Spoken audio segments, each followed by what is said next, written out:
Yo, what's going on, guys? So I'm gonna be giving you guys my review of Monarch Legacy of Monsters Season 2. Sorry, Episode 6.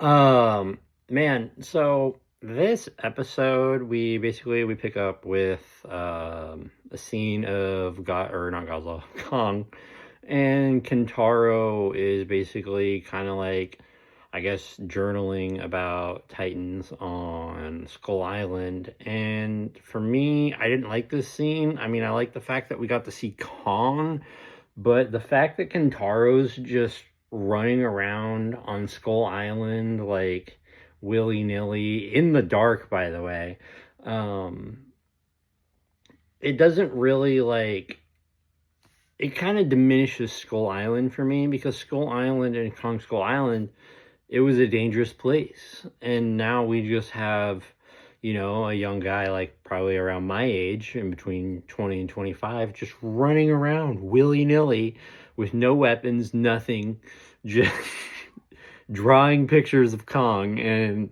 I don't know, like Skull Island's supposed to be this dangerous place where there's titans and there's all types of creatures that will kill you. And that just takes away from that aspect of it for me. Like, you shouldn't be able to just walk around there, you know what I mean? um but it ends up being a flashback with Hiroshi, and because if you remember in the last episode, Hiroshi had died, fortunately, because he's like one of the best characters in my opinion.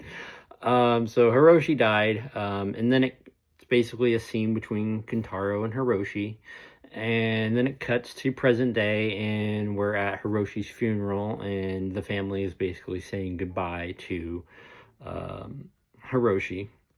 And Kate goes over to Kentaro after the funeral, and Kentaro basically tells her that, or Kate tells Kentaro that she is sorry that he didn't get to say goodbye to their dad, and things like that. And she basically says if she had known that what was going to happen, she wouldn't have. And he's like, basically, kind of like, how did you not know that was going to happen?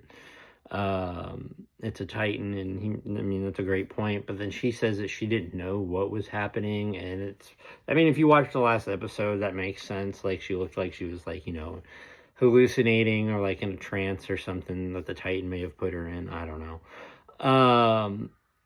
But she definitely wasn't with it. Then we get, I'm not gonna, I don't want to spoil everything for you guys in case you do want to watch it. Then we get some more scenes with Kentaro, and I can't remember her name.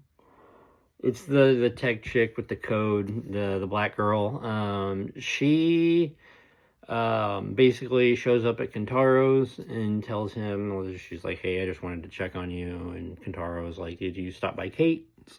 She's like, no, I wanted to come here first. And they basically go and they get some drinks, and her and Kentaro have like a little moment at the bar, and Kentaro tries to kiss her, and then she's basically like, no, like, I'm not interested.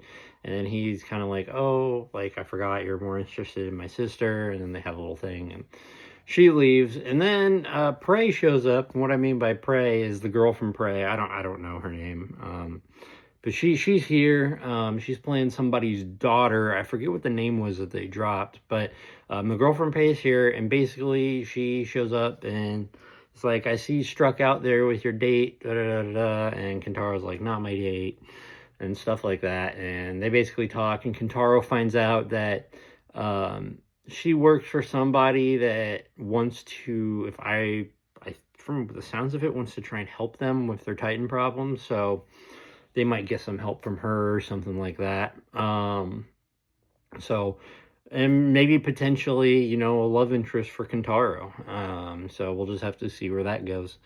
We then get some more scenes with Kate and Keiko and Lee in the future. We also, so basically what happens here is they show this scientist guy, I guess, that let me just here, that Keiko and Lee and Billy knew from back in the day. I guess he shows up, and at not Kentaro, Hiroshi's funeral. I'm getting all the names mixed up. At Hiroshi's funeral, and basically, gives his condolences. And they go back to his place, and him and Lee end up putting together a plan to open another rift to try and lure Godzilla to fight Titan X. Keiko and Kate don't really agree with this, and so they do their own thing where Keiko uses her science to help Kate with her vibrations and or whatever it is, her Titan whispering. And they get the sounds of Titan X, and it's cool sounds, and Kate thinks that it's panicking, like it doesn't know where to go. And that's pretty much that's pretty much how it ends. So we'll just have to, and a big one right at the end. When Lee and the guy opened that rift, somehow Lee was able to communicate with his self in the past through the phone that he had. So, something going on there with like time and stuff like that. I don't really, I'm interested to see what they do with that. Godzilla does show up. This is something I wanted to talk about because it's really annoying me at this point. We get a Godzilla scene and it's like maybe 30 seconds long, and it's a dream sequence, and it's shitty. It sucked. And I need more monsters in this show, or I'm gonna get really worried that this is just gonna be completely about humans, and no monsters. So yeah, that's unfortunate. But overall, I think this episode, I think after I sat on it for a little bit, I watched this about 2 hours ago. I think overall, I think this episode's a little bit better than the previous two, in my opinion. Just for the simple facts that I do get to see Kong, and I do like seeing Kong, even just like Kong doing just like meaningless stuff, like, scratching his ass. Stuff like that. I don't know. Like, I like seeing Kong just in his day-to-day life. So getting some more Kong stuff was nice. But seeing the guy, it's a very average episode. It's average television. Like, it's very average. So I'm gonna give it a 5. I'm gonna give it a 5 out of 10. There's definitely room for improvement here, but at least it's not like the worst thing ever, you know what I mean? So, but like, it's not fighting hard against much right now. So, yeah, 5 out of 10 for this episode, guys. But I hope you guys enjoyed this review of Monarch Legacy of Monsters Season 2, Episode 6.